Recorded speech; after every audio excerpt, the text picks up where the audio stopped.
The Adventure of the Dying Detective by Sir Arthur Conan Doyle. Mrs. Hudson, the landlady of Sherlock Holmes, was a long-suffering woman. Not only was her first-floor flat invaded at all hours by throngs of singular and often undesirable characters, but her remarkable lodger showed an eccentricity and irregularity in his life which must have sorely tried her patience. His incredible untidiness, his addiction to music at strange hours, his occasional revolver practice within doors, his weird and often malodorous scientific experiments, and the atmosphere of violence and danger which hung around him made him the very worst tenant in London. On the other hand, his payments were princely. I have no doubt that the house might have been purchased at the price which Holmes paid for his rooms during the years that I was with him. The landlady stood in the deepest awe of him and never dared to interfere with him, however outrageous his proceedings might seem. She was fond of him, too, for he had a remarkable gentleness and courtesy in his dealings with women. He disliked and distrusted the sex, but he was always a chivalrous opponent. Knowing how genuine was her regard for him, I listened earnestly to her story when she came to my rooms in the second year of my married life and told me of the sad condition to which my poor friend was reduced. "He's dying, Dr. Watson," said she. "For 3 days he has been sinking, and I doubt if he will last the day. He would not let me get a doctor. This morning when I saw his bones sticking out of his face and his great bright eyes looking at me, I could stand no more of it. With your leave or without it, Mr. Holmes, I am going for a doctor this very hour," said I. "Let it be Watson, then," said he. "I wouldn't waste an hour in coming to him, sir, or you may not see him alive." I was horrified, for I'd heard nothing of his illness. I need not say that I rushed for my coat and my hat. As we drove back I asked for the details. "There is little I can tell you, sir. He has been working at a case down at Rotherhithe, in an alley near the river, and he has brought this illness back with him. He took to his bed on Wednesday afternoon and has never moved since. For these 3 days neither food nor drink has passed his lips." "Good God! Why did you not call in a doctor?" "He wouldn't have it, sir. You know how masterful he is. I didn't dare to disobey him, but he's not long for this world, as you'll see for yourself the moment that you set eyes on him." He was indeed a deplorable spectacle. In the dim light of a foggy November day, the sick-room was a gloomy spot, but it was that gaunt, wasted face staring at me from the bed which sent a chill to my heart. His eyes had the brightness of fever. There was a hectic flush upon either cheek, and dark crust clung to his lips. The thin hands upon the coverlet twitched incessantly. His voice was croaking and spasmodic. He lay listlessly as I entered the room, but the sight of me brought a gleam of recognition to his eyes. "Well, Watson, we seem to have fallen upon evil days," said he in a feeble voice, but with something of his old carelessness of manner. "My dear fellow!" I cried, approaching him. "Stand back! Stand right back!" said he with the sharp imperiousness which I had associated only with moments of crisis. "If you approach me, Watson, I shall order you out of the house." "But why?" "Because it is my desire. Is that not enough?" Yes, Mrs. Hudson was right. He was more masterful than ever. It was pitiful, however, to see his exhaustion. "I only wished to help," I explained. "Exactly. You will help best by doing what you are told." "Certainly, Holmes." He relaxed the austerity of his manner. "You are not angry?" he asked, grasping for breath. Poor devil, how could I be angry when I saw him lying in such a plight before me? "It's for your own sake, Watson," he croaked. "For my sake?" "I know what is the matter with me. It is a coolie disease from Sumatra, a thing that the Dutch know more about than we, though they have made little of it up to date. One thing only is certain. It is infallibly deadly, and it is horribly contagious. He spoke now with a feverish energy, the long hands twitching and jerking as he motioned me away. "Contagious by touch, Watson. That's it, by touch. Keep your distance and all is well." "Good heavens, Holmes, do you suppose that such a consideration weighs with me of an instant? It would not affect me in the case of a stranger. Do you imagine it would prevent me from doing my duty to so old a friend?" Again I advanced, but he repulsed me with a look of furious anger. "If you will stand there I will talk. If you do not, you must leave the room." I have so deep a respect for the extraordinary qualities of Holmes that I have always deferred to his wishes, even when I least understood them. But now all my professional instincts were aroused. Let him be my master elsewhere, I at least was his in a sick-room. "Holmes," said I, "you are not yourself. A sick man is but a child, and so I will treat you. Whether you like it or not, I will examine your symptoms and treat you for them." He looked at me with venomous eyes. "If I'm to have a doctor whether I will or not, let me at least have someone in whom I have confidence," said he. "Then you have none in me?" "In your friendship, certainly. But facts are facts, Watson, and after all, you are only a general practitioner with very limited experience and mediocre qualifications. It is painful to have to say these things, but you leave me no choice." I was bitterly hurt. "Such a remark is unworthy of you, Holmes. It shows me very clearly the state of your own nerves. But if you have no confidence in me, I would not intrude my services. Let me bring Sir Jasper Meek or Penrose Fisher or any of the best men in London. But someone you must have, and that is final. If you think that I am going to stand here and see you die without either helping you myself or bringing anyone else to help you, then you have mistaken your man." "You mean well, Watson," said the sick man with something between a sob and a groan. "Shall I demonstrate your own ignorance? What do you know, pray, of Tapanuli fever? What do you know of the Black Formosa corruption?" "I have never heard of either."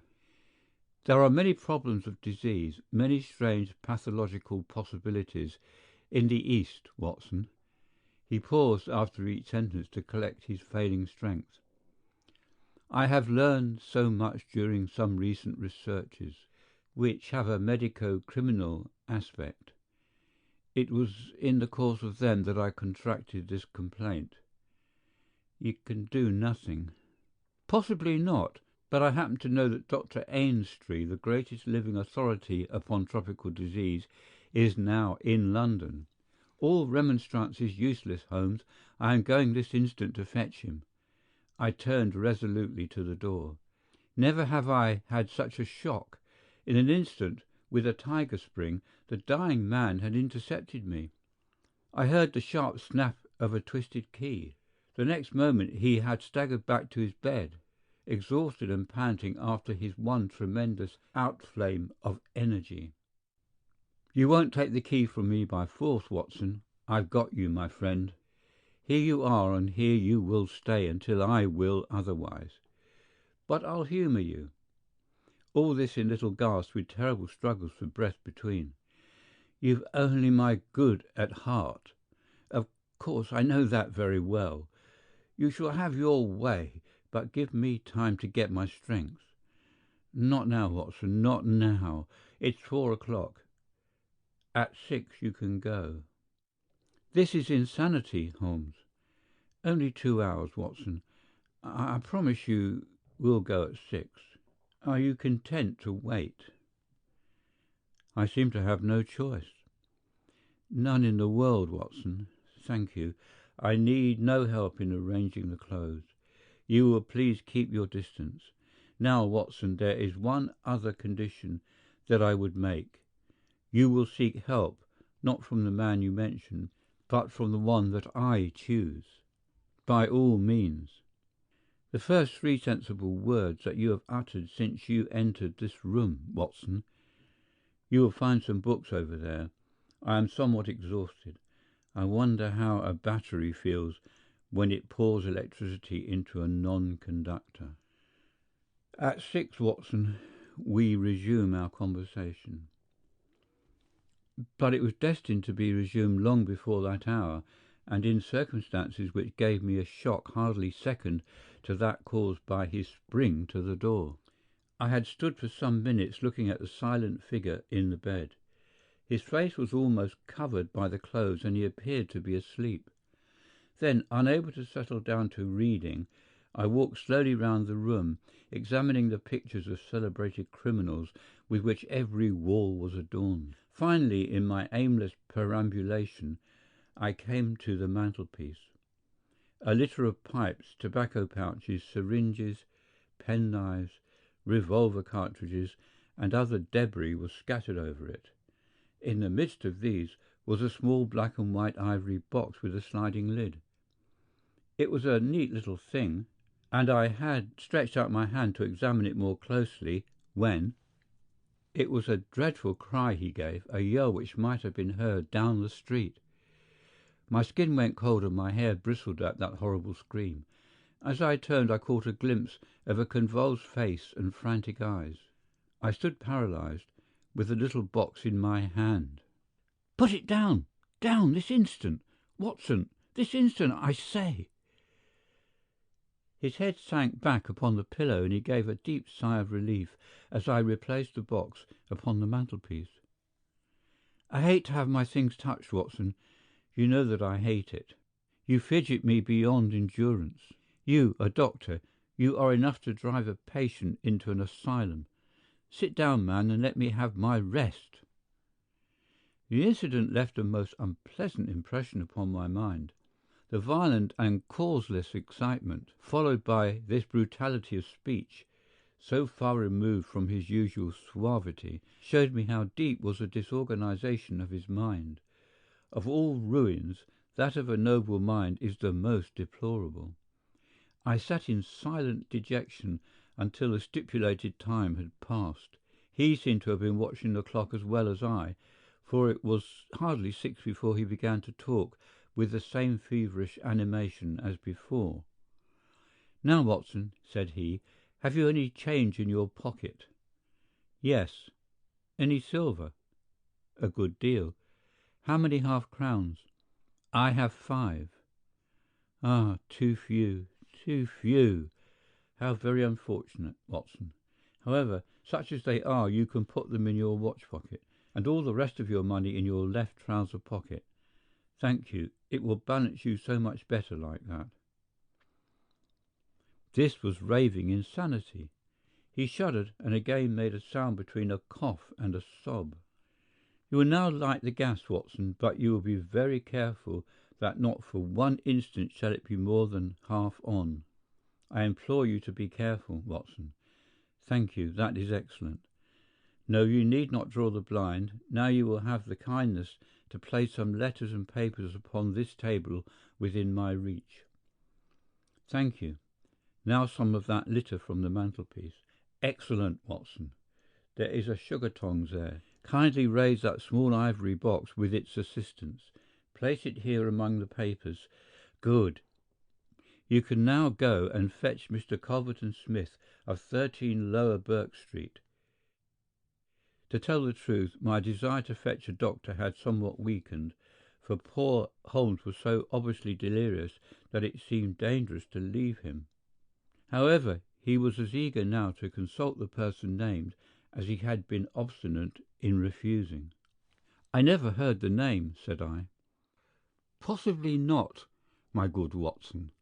It may surprise you to know that the man upon earth who is best versed in this disease is not a medical man, but a planter. Mr. Culverton Smith is a well-known resident of Sumatra, now visiting London. An outbreak of the disease upon his plantation, which was distant from medical aid, caused him to study it himself, with some rather far-reaching consequences. He is a very methodical person, and I did not desire you to start before 6, because I was well aware that you would not find him in his study. If you could persuade him to come here and give us the benefit of his unique experience of the disease, the investigation of which has been his dearest hobby, I cannot doubt that he could help me." I gave Holmes's remarks as a consecutive whole, and will not attempt to indicate how they were interrupted by gaspings for breath and those clutchings of his hands which indicated the pain from which he was suffering. His appearance had changed for the worse during the few hours that I had been with him. Those hectic spots were more pronounced, the eyes shone more brightly out of the darker hollows, and a cold sweat glimmered upon his brow. He still retained, however, the jaunty gallantry of his speech. To the last gasp he would always be the master. "You will tell him exactly how you have left me," said he. "You will convey the very impression which is in your own mind, a dying man, a dying and delirious man. Indeed, I cannot think why the whole bed of the ocean is not one solid mass of oysters, so prolific the creatures seem. Ah, I am wondering. Strange how the brain controls the brain. What was I saying, Watson? My directions for Mr. Culverton Smith. Ah, yes, I remember. My life depends upon it. Plead with him, Watson. There is no good feeling between us. His nephew, Watson.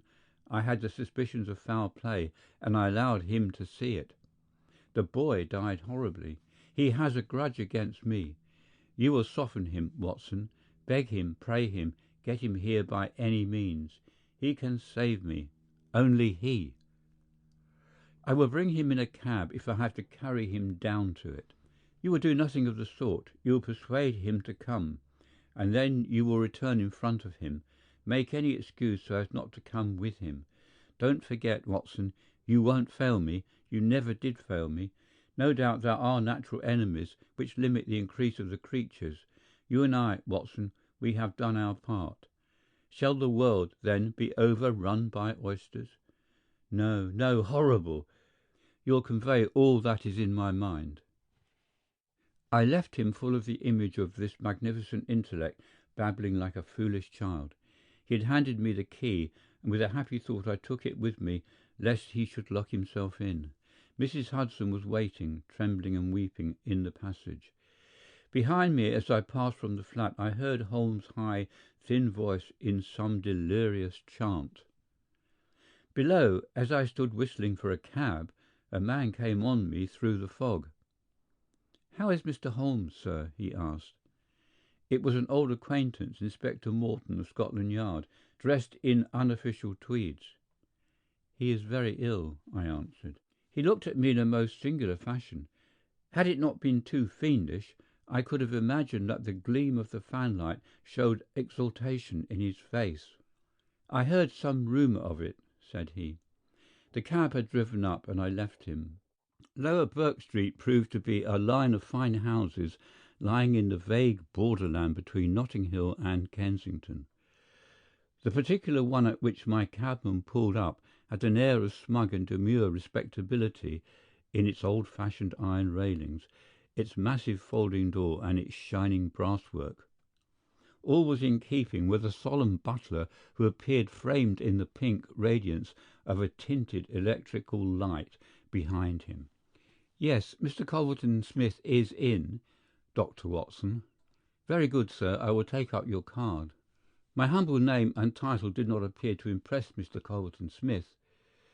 Through the half-open door I heard a high, petulant, penetrating voice. "Who is this person? What does he want? Dear me, Staples, how often have I said that I am not to be disturbed in my hours of study?" There came a gentle flow of soothing explanation from the butler. "Well, I won't see him, Staples. I can't have my work interrupted like this. I'm not at home. Say so. Tell him to come in the morning if he really must see me." Again the gentle murmur. Well, give him that message. He can come in the morning, or he can stay away. My work must not be hindered." I thought of Holmes tossing upon his bed of sickness and counting the minutes, perhaps, until I could bring help to him. It was not a time to stand upon ceremony. His life depended upon my promptness. Before the apologetic butler had delivered his message, I had pushed past him and was in the room. With a shrill cry of anger, a man rose from a reclining chair beside the fire. I saw a great yellow face, coarse-grained and greasy, with heavy double chin, and two sullen, menacing grey eyes which glared at me from under tufted and sandy brows. A high bald head had a small velvet smoking cap poised coquettously upon one side of its pink curve. The skull was of enormous capacity, and yet as I looked down I saw to my amazement that the figure of the man was small and frail, twisted in the shoulders and back like one who had suffered from rickets in his childhood. "What's this?" he cried in a high, screaming voice. "What is the meaning of this intrusion? Didn't I send you word that I would see you tomorrow morning?" "I am sorry," said I, "but the matter cannot be delayed. Mr. Sherlock Holmes." The mention of my friend's name had an extraordinary effect upon the little man. The look of anger passed in an instant from his face. His features became tense and alert. "Have you come from Holmes?" he asked. "I have just left him." "What about Holmes? How is he?" "He is desperately ill. That is why I have come." The man motioned me to a chair and turned to resume his own. As he did so I caught a glimpse of his face in the mirror over the mantelpiece. I could have sworn that it was set in a malicious and abominable smile. Yet I persuaded myself that it must have been some nervous contraction which I had surprised, for he turned to me an instant later with genuine concern upon his features. "I am sorry to hear this," said he. "I only know Mr. Holmes through some business dealings which we have had, but I have every respect for his talents and his character. He is an amateur of crime, as I am of disease. For him the villain, for me the microbe. There are my prisons," he continued, pointing to a row of bottles and jars which stood upon a side table. "Among those gelatine cultivations some of the very worst offenders in the world are now doing time. It was on account of your special knowledge that Mr. Holmes desired to see you. He has a high opinion of you and thought that you were the one man in London who could help him." The little man started, and the jaunty smoking cap slid to the floor. "Why?" he asked. "Why should Mr. Holmes think that I could help him in his trouble?" "Because of your knowledge of Eastern diseases." "But why should he think that this disease, which he has contracted, is Eastern?" "Because, in some professional inquiry, he has been working with Chinese sailors down in the docks." Mr. Culverton Smith smiled pleasantly and picked up his smoking cap. "Oh, that's it, is it?" said he. "I trust the matter is not so grave as you suppose. How long has he been ill?" "About 3 days." "Is he delirious?" "Occasionally." "Tut, tut. This sounds serious. It would be inhuman not to answer his call. I very much resent any interruption to my work, Dr. Watson, but this case is certainly exceptional. I will come with you at once." I remembered Holmes' injunction. "I have another appointment," said I. "Very good. I will go alone. I have a note of Mr. Holmes's address. You can rely on me being there within half an hour at most." It was with a sinking heart that I re-entered Holmes's bedroom. For all that I knew, the worst might have happened in my absence. To my enormous relief, he had improved greatly in the interval. His appearance was as ghastly as ever, but all trace of delirium had left him, and he spoke in a feeble voice, it is true, but with even more than his usual crispness and lucidity. "Well, did you see him, Watson?" "Yes, he's coming." "Admirable, Watson, admirable. You are the best of messengers." "He wished to return with me." "That would never do, Watson. That would be obviously impossible." "Did he ask what ailed me?" "I told him about the Chinese in the East End." "Exactly. Well, Watson, you have done all that a good friend could. You can now disappear from the scene." "I must wait and hear his opinion, Holmes." "Of course you must, but I have reasons to suppose that this opinion would be very much more frank and valuable if he imagines that we are alone. There is just room behind the head of my bed, Watson." "My dear Holmes!" I fear there is no alternative, Watson. The room does not lend itself to concealment, which is as well, as it is the less likely to arouse suspicion. But just there, Watson, I fancy that it could be done." Suddenly he sat up with a rigid attention on his haggard face. "There are wheels, Watson. Quick, man, if you love me, and don't budge whatever happens. Whatever happens, do you hear? Don't speak, don't move. Just listen with all your ears." Then in an instant his sudden access of strength departed, and his masterful, purposeful talk droned away into the low, vague murmurings of a semi-delirious man. From the hiding-place into which I had been so swiftly hustled, I heard the footfalls upon the stair, with the opening and the closing of the bedroom door. Then, to my surprise, there came a long silence, broken only by the heavy breathings and gaspings of the sick man. I could imagine that our visitor was standing by the bedside and looking down at the sufferer. At last that strange hush was broken. "Holmes!" he cried, "Holmes!" in the insistent tone of one who awakens a sleeper. "Can't you hear me, Holmes?" There was a rustling, as if he had shaken the sick man roughly by the shoulder. "Is that you, Mr. Smith?" Holmes whispered. "I hardly dared hope that you would come." The other laughed. "I should imagine not," he said. "And yet, you see, I am here. Coals of fire, Holmes, coals of fire." "It is very good of you, very noble of you. I appreciate your special knowledge." Our visitor sniggered.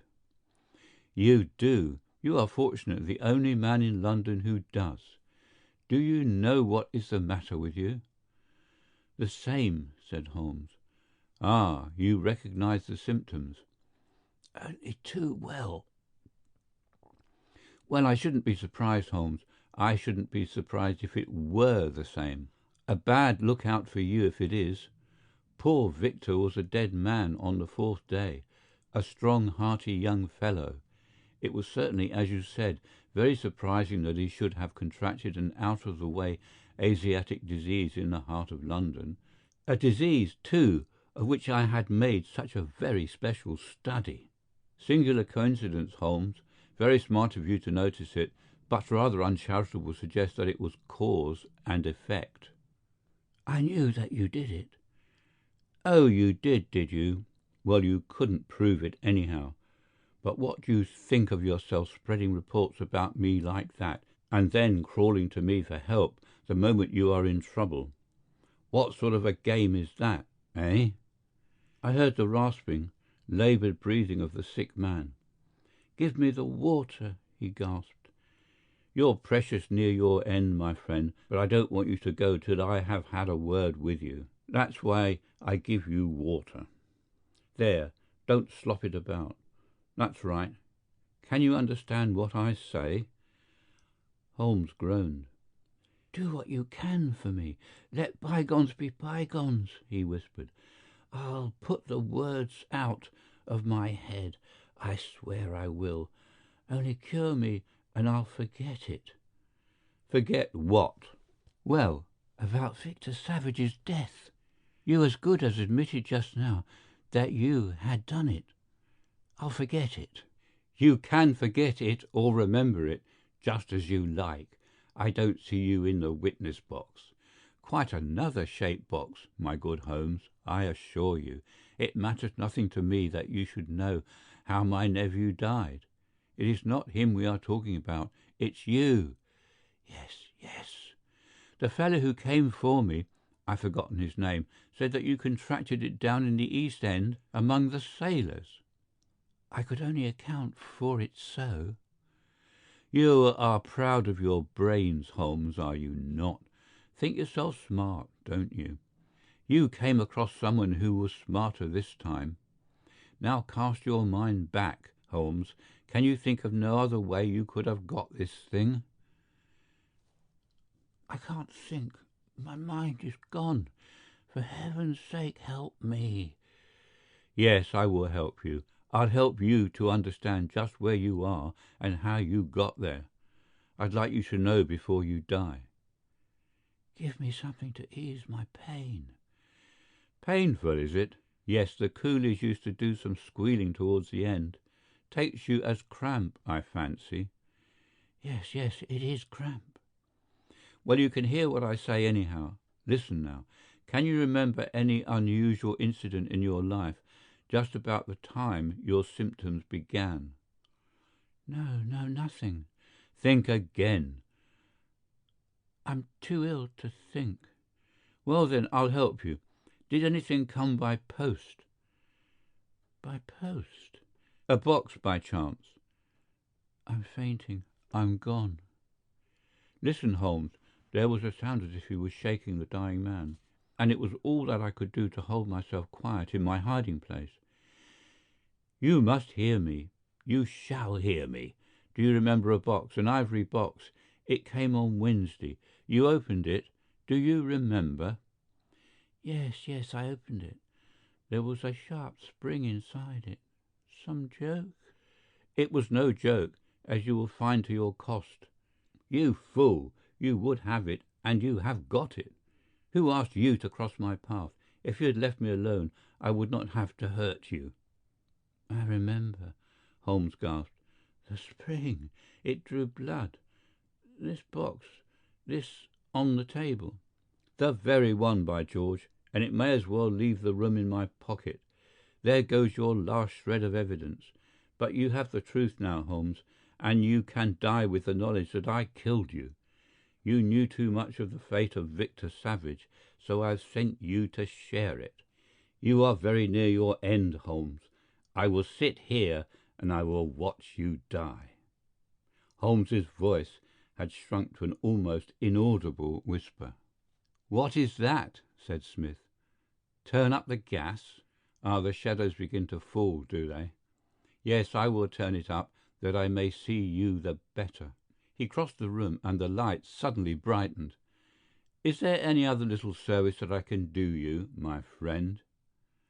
A match and a cigarette. I nearly called out in my joy and amazement. He was speaking in his natural voice, a little weak perhaps, but the very voice I knew. There was a long pause, and I felt that Culverton Smith was standing in silent amazement, looking down at his companion. "What's the meaning of this?" I heard him say at last in a dry, rasping tone. "The best way of successfully acting a part is to be it," said Holmes. "I give you my word that for 3 days I've tasted neither food nor drink until you were good enough to pour me out that glass of water. But it is the tobacco which I find most irksome. Ah, here are some cigarettes." I heard the striking of a match. "That is very much better. Hello, hello! Do I hear the step of a friend?" There were footfalls outside. The door opened and Inspector Morton appeared.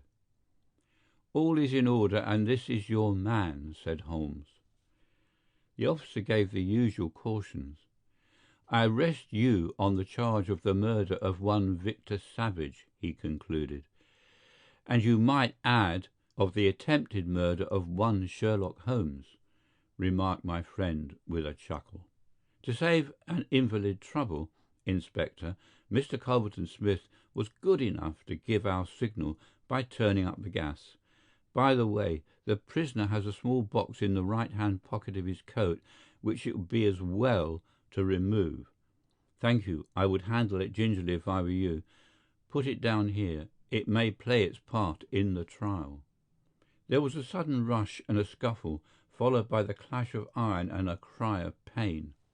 "You'll only get yourself hurt," said the inspector. "Stand still, will you?" There was the click of the closing handcuffs. "A nice trap," cried the high, snarling voice. "It will bring you into the dock, Holmes, not me. He asked me to come here to cure him. I was sorry for him, and I came. Now he will pretend, no doubt, that I have said anything which he may invent which will corroborate his insane suspicions. You can lie as you like, Mr. Holmes. My word is always as good as yours." "Good heavens!" cried Holmes. "I had totally forgotten him. My dear Watson, I owe you 1,000 apologies. To think that I should have overlooked you. I need not introduce you to Mr. Culverton Smith, since I understand that you met somewhat earlier in the evening. Have you the cab below? I will follow you when I am dressed, for I may be of some use at the station." "I never needed it more," said Holmes, as he refreshed himself with a glass of claret and some biscuits in the intervals of his toilet. "However, as you know, my habits are irregular, and such a feat means less to me than to most men. It was very essential that I should impress Mrs. Hudson with the reality of my condition, since she was to convey it to you, and you in turn to him. You won't be offended, Watson. You will realize that among your many talents dissimulation finds no place, and that if you had shared my secret, you would never have been able to impress Smith with the urgent necessity of his presence, which was the vital point of the whole scheme. Knowing his vindictive nature, I was perfectly certain that he would come to look upon his handiwork." "But your appearance, Holmes, your ghastly face." 3 days of absolute fast does not improve one's beauty, Watson. For the rest, there is nothing which a sponge may not cure. With Vaseline upon one's forehead, belladonna in one's eyes, rouge over the cheekbones, and crusts of beeswax round one's lips, a very satisfying effect can be produced. Malingering is a subject upon which I have sometimes thought of writing a monograph. A little occasional talk about half-crowns, oysters, or any other extraneous subject produces a pleasing effect of delirium. But why would you not let me near you, since there was in truth no infection? Can you ask, my dear Watson, do you imagine that I have no respect for your medical talents? Could I fancy that your astute judgment would pass a dying man who, however weak, had no rise of pulse or temperature? At 4 yards I could deceive you. If I failed to do so, who would bring my Smith within my grasp? No, Watson, I would not touch that box. You can just see, if you look at it sideways, where the sharp spring like a viper's tooth emerges as you open it.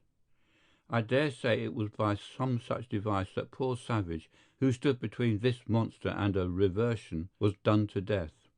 My correspondence, however, is, as you know, a varied one, and I am somewhat upon my guard against any packages which reach me.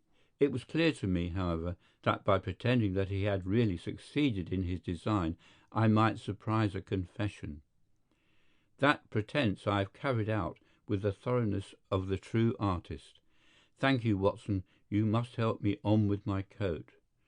When we have finished at the police station, I think that something nutritious at Simpson's would not be out of place. End of The Adventure of the Dying Detective by Sir Arthur Conan Doyle.